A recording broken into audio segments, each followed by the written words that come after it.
like at the side of the show, but there you had, the official name was Penrose Lane, right?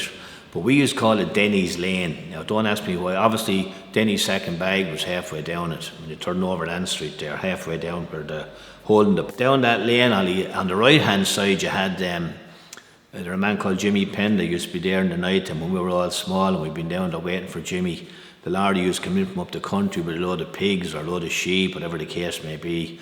But John Cullen was a man lived up Military Road at the side of by Scanlon's pub up there. And I can still see John to this day, a big barley red-faced man, right? And he was coming along at 7 or 8 in the night to come back from up the country. And we'd be all down there herding the sheep or the pigs off the lorries. And they had a big holding stables up that yard. Then they bring him out there at different intervals in the following day, bring him down to just past the break in the road there, Ann Street there. And they'd bring him in the gate down there. And then the killing all went on in there. Now, they also had them on bats of hot water for the pigs to burn all the hair off them and everything. So when all that was done, Jimmy Hodges was one of the main butchered men down there. That's Jimmy Hodges from Emmett Place up there. Gentleman. It used to be on the conveyor belt, then they'd clean them all up, wash them, bring them down into fridges, and then they'd move them on down to the shop. So if you went down to the very end of Dennys Lane, the shop used to be in operation there. And Jack used to be serving in there. Very efficient system. Yeah. Now on the other side of Dennys Lane, then as we call it, Collins' brothers had the meat providers there. The late Paddy Cody and Martin Cody, they had a strong association with Collins's. They had their own stalwarts. But they used to have trucks, refrigerated trucks used to come along. And Paddy and Martin Cody and the late Bobby Sinnott from Johns Park, I remember a few fellas' faces, names.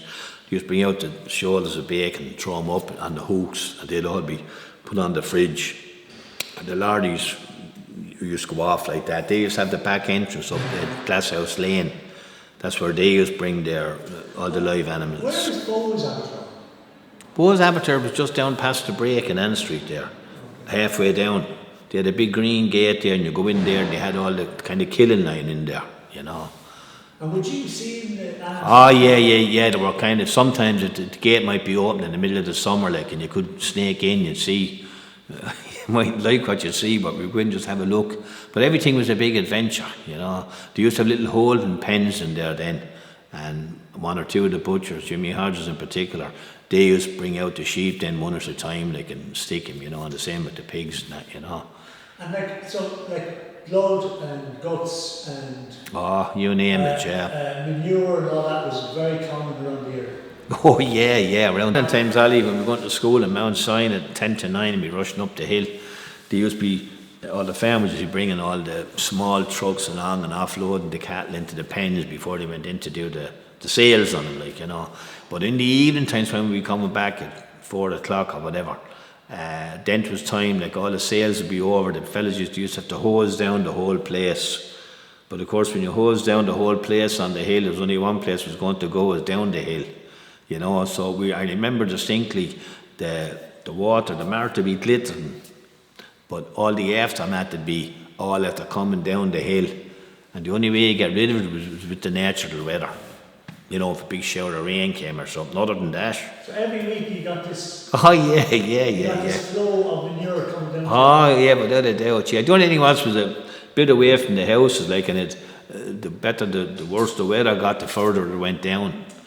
Yeah, Penrose Lane was the big abattoir then, and Brian Hunt brought me down there once, and if you climbed up, you could get up towards the window, and you could hold onto these rusty bars that were kind of in there. I'll tell you, it was rough now, Ollie. You see all these poor pigs coming through on kind of conveyor belts and sheep being, you know, whatever, like, and that was an extremely busy place. Then you might see blood flowing down, you know, the gutters and that. Oh, that was really busy. Penrose Abattoir.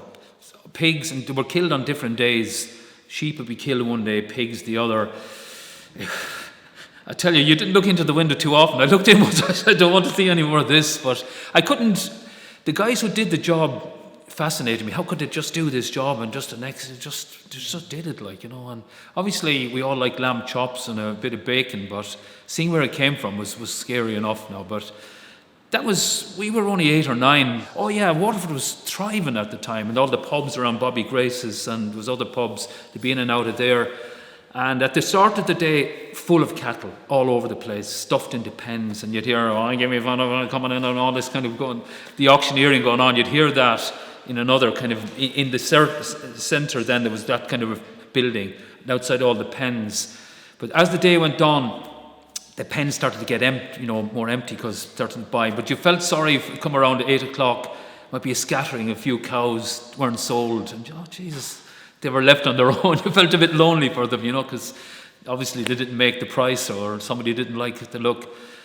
But then on a rainy day, maybe some of the lads said, you'd have a brown river going down Glen Hill, just all the sewer. You couldn't cross the road because this stream of shite. Cattle Mart was built on Ballybricken. It opened on Ballybricken. And the idea of the Cattle Mart was that you now brought your pigs, your cattle, to the mart. And the fact that the cattle fields, you're all right. And they built a monstrosity of pens and all sorts of destroyed the whole structure of the field, in my opinion. And they also brought in a law in 1977 whereby you could not now keep farm animals inside the borough. So you couldn't keep pigs, you couldn't keep cattle, you couldn't keep sheep, you couldn't keep any farm animal inside. So that was literally the demise of Ballybricken as a trading bacon cattle area. That was known as the powerhouse. Now that used to stand on its own before they built the Cattle Mart, and that gave the source of power to the area. But they knocked that with the Cattle Mart, and this was the runway that they drove the cattle up this ramp here, and the lorries backed in here and loaded. The cows would either be in the trailers or they might be in a pen while the farmer would be in the pub. Sure, God only knows what kind of dealings were going on in the pub as well after the march. You wouldn't know what would be going on. And they used to employ a lot of the local lads, where they give them a few shillings to mind the cattle while they were there on the hill as such, while they retired to some of the hostilleries to whet their thirst. We'd be coming home from school and there'd be trailers parked all over Ballybricken, and a farmer might say to you, look, he'd be in one of the pubs, Welch's or Bob Grace's or somewhere. He said to you, look, will you mind them? Sure, they'd give you 50 pence just to sit there and mind it. But sure, you'd get home then, you'd be covered in cow dung and you'd be ate. So at the end, it wasn't worth the 50 pence for what you'd have to listen to when you got home. So that was that. When they'd wash out the Mart now on the Mart day, we'd go up there playing on the pens. And you'd be on the pens and you couldn't get onto the ground. If you're on the ground, the game is over. They used to call it tick on the bear. You get up on the gate and you swing the gate over the other one, lock the gate, the person paid a folly, you go around and you'd be pushing gates. But the game was brilliant at it, Poor old animals used to be just imprisoned in these small little pens, maybe 4 or 5, maybe even more. And I remember, I suppose people were kind of cruel. Kids were anyway at the time. They didn't have the sensitivities that people have now. We used to go over with sticks and we'd beat the cattle. When I look back on it now, how could I have done that, But again, I think people were a lot less sensitive in those days, So actually my mother's first cousin, Swanker Ryan, was in Dennys, and he died chasing a pig around the vat and fell into the boiling hot. Do you remember that, Swanker Ryan, in the Glen? That was my mother's father would have been the Condons. Then my mother's mother, the Ryan, so it was on my granny's side. Swanker Ryan would have been her brother, and he was killed instantly in Dennys chasing the pig. He slipped. So that was one big story out of Dennys. I remember always being traumatised by it. So I was only about 12 or 13 when that happened,